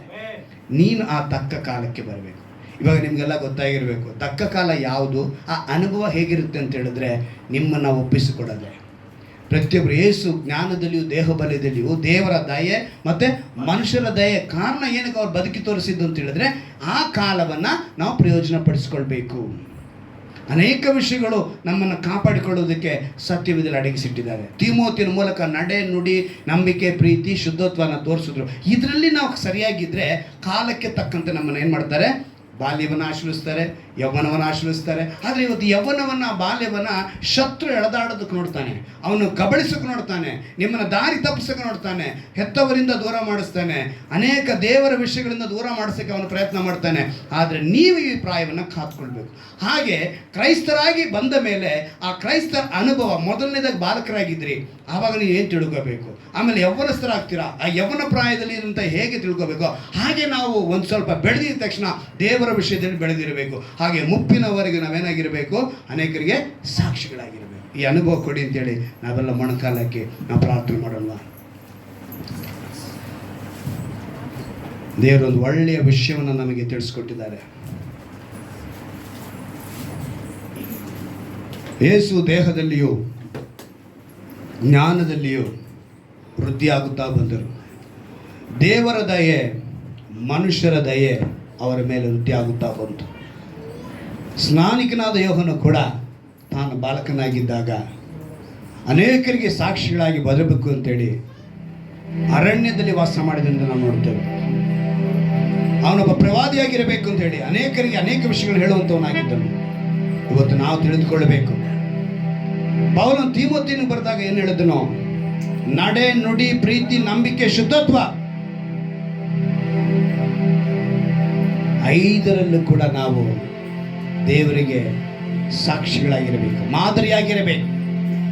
ಇವತ್ತು ನಮ್ಮನ್ನು ಒಪ್ಪಿಸಿಕೊಡೋಣವಾ? ತೀತನಿಗೆ ಹೇಳಿದಂತೆ, ತಿಮೋಥಿಯನಿಗೆ ಹೇಳಿದಂತೆ ಇವತ್ತು ನಾವು ಕೂಡ ಅನೇಕ ವಿಷಯಗಳಲ್ಲಿ ಎಡುವರಾಗಿದ್ದೆವು. ಆದರೆ ಇವತ್ತು ವಾಕ್ಯಕ್ಕೆ ಒಪ್ಪಿಸಿಕೊಟ್ಟವರಾಗಿ, ದೇವರೇ ನಮ್ಮನ್ನು ಈ ರೀತಿ ವಾಕ್ಯದಿಂದ ಬಲಪಡಿಸಿದ್ಯಾ, ವಾಕ್ಯಕ್ಕೆ ನಮ್ಮನ್ನು ಒಪ್ಪಿಸಿಕೊಡುತ್ತೇವೆ. ಲೋಕ ಪ್ರಕಾರವಾಗಿ ಒಂದು ಮಗು ಫ್ಲೈಟಲ್ಲಿ ಹುಟ್ಟಿದ್ದಕ್ಕೆ ಕರ್ತಾನೆ, ಆ ಮಗುಗೆ ಅವರು ಲೈಫ್ ಟೈಮ್ ಟಿಕೆಟ್ ಫ್ರೀ ಅಂತ ಹೇಳ್ತಾರೆಪ್ಪ. ಆದರೆ ಒಬ್ಬ ಮನುಷ್ಯ ಹೊಸದಾಗಿ, ನಿಜವಾಗಿ ಹೇಳುತ್ತೇನೆ, ಒಬ್ಬನು ಹೊಸದಾಗಿ ಹುಟ್ಟಿದ್ರೆ ಸಾಕು, ಅವನಿಗೆ ನಿತ್ಯ ಜೀವ. ಹೊಸದಾಗಿ ಹುಟ್ಟುವುದಂದ್ರೆ ನೀರಿನಿಂದಲೂ ಆತ್ಮದಿಂದಲೂ ಹುಟ್ಟಬೇಕು. ಅವನಿಗೆ ನಿತ್ಯ ಜೀವ, ಎವರ್ ಲಾಸ್ಟಿಂಗ್ ಲೈಫ್, ಅದನ್ನು ಕೊಡುತ್ತೇನೆ ಅಂತ ನೀನು ಮಾತು ಕೊಟ್ಟಿದ್ದೀಯಪ್ಪ. ಇವತ್ತು ನಾವು ಆ ನಿತ್ಯ ಜೀವನ ಹುಡುಕುವಂತವರಾಗಿ ತಕ್ಕ ಕಾಲ ನಮ್ಮ ಪ್ರಾಯಗಳನ್ನು, ಒಂದೊಂದು ಪ್ರಾಯದ ಸಮಯದಲ್ಲೂ ಕೂಡ, ಬಾಲ್ಯದಲ್ಲಿ, ಯೌವನಸ್ಥರಲ್ಲಿ ಹೇಗೆ ಶಾರೀರಿಕವಾಗಿರ್ತಾರೋ ಹಾಗೆ ಆತ್ಮಿಕವಾಗಿ ನಾವು ಸಭೆಗೆ ಬಂದ ಮೇಲೆ, ದೀಕ್ಷಾಸ್ನಾನ ಹೊಂದಿದ ಮೇಲೆ ನಮ್ಮ ಒಂದು ಬದುಕು ನಿನ್ನೊಂದಿಗೆ ಬಾಲ್ಯದಿಂದ ಯೌವನದಿಂದ ಮುಪ್ಪಿನವರೆಗೂ ಆ ಅನುಭವದೊಳಗೆ ವಾಕ್ಯದಲ್ಲಿ ಬೆಳೆಯುವ ಹಾಗೆ, ವಾಕ್ಯದ ಸಮೃದ್ಧಿ, ದೇವರ ಒಂದು ಸಮೃದ್ಧಿ ನಮ್ಮಲ್ಲಿ ಬೆಳೆಯತಕ್ಕದಾಗಿ ನೀನು ಕೃಪೆ ಮಾಡಿಕೊಡ್ಬೇಕನ್ನ ಪ್ರಾರ್ಥಿಸ್ತೇನೆ. ಇವತ್ತು ಯಾರ್ಯಾರು ಇಲ್ಲಿ ಮೊಣಕಾಲಕ್ಕೆ ವಾಕ್ಯವನ್ನು ಕೇಳಿದರೋ ಆ ವಾಕ್ಯಕ್ಕೆ ಒಪ್ಪಿಸಿಕೊಟ್ಟವರಾಗಿ ಇವರ ಬದುಕನ್ನು ನೀನು ಆಶೀರ್ವಿಸಿಕೊಡಬೇಕನ್ನ ಪ್ರಾರ್ಥಿಸ್ತೇನೆ. ಇವರೆಲ್ಲರೂ ನಿತ್ಯ ಜೀವಕ್ಕೆ ಸೇರುವ ಒಂದು ಪ್ರತಿಯೊಬ್ಬರು ತಮ್ಮ ಬದುಕನ್ನು ಅದಕ್ಕೆ ಸಮರ್ಪಿಸಿಕೊಂಡವರಾಗಿ ಬದುಕುವಂತೆ ಕೃಪೆ ಮಾಡಿಕೊಂಡು ಆಶೀರ್ವಿಸಿ ಬಲಪಡಿಸು. ಈ ವಾಕ್ಯವನ್ನು ಯಾರು ಯಾವ ಸಮಯದಲ್ಲಿ ಕೇಳಿದರೂ ಕೂಡ ಆ ತಕ್ಕ ಕಾಲ ಯಾವುದೇ ಮೊದಲು ತಿಳಿದುಕೊಂಡವರಾಗಿ, ಅದು ಯಾವುದು ಅನುಭವ ಹೇಗಿರುತ್ತೆ ಎಂಬ ಈ ಆರಾಧನೆಯ ಮಾತುಗಳನ್ನು ಕೇಳಿ ಅವರ ಬಲಪಡುವಂತೆ ಕೃಪೆ ಮಾಡಿಕೊಂಡು ನಿಮ್ಮ ನಾಮನ ಮಹಿಮೆಪಡಿಸಿಕೊಂಡು, ಪ್ರಸಂಗದಲ್ಲಿ ನಡೆದ ಪ್ರಕಾರ ಪ್ರತಿಯೊಂದಕ್ಕೂ ಸಮಯ ಇರ್ತಿದ್ಯಾ, ಆ ಸಮಯದ ಪ್ರಕಾರ ಮನುಷ್ಯರು ಬದುಕಬೇಕು. ಅದಕ್ಕೆ ನಮ್ಮನ್ನು ಒಪ್ಪಿಸಿಕೊಡುತ್ತಿದ್ದೇವೆ.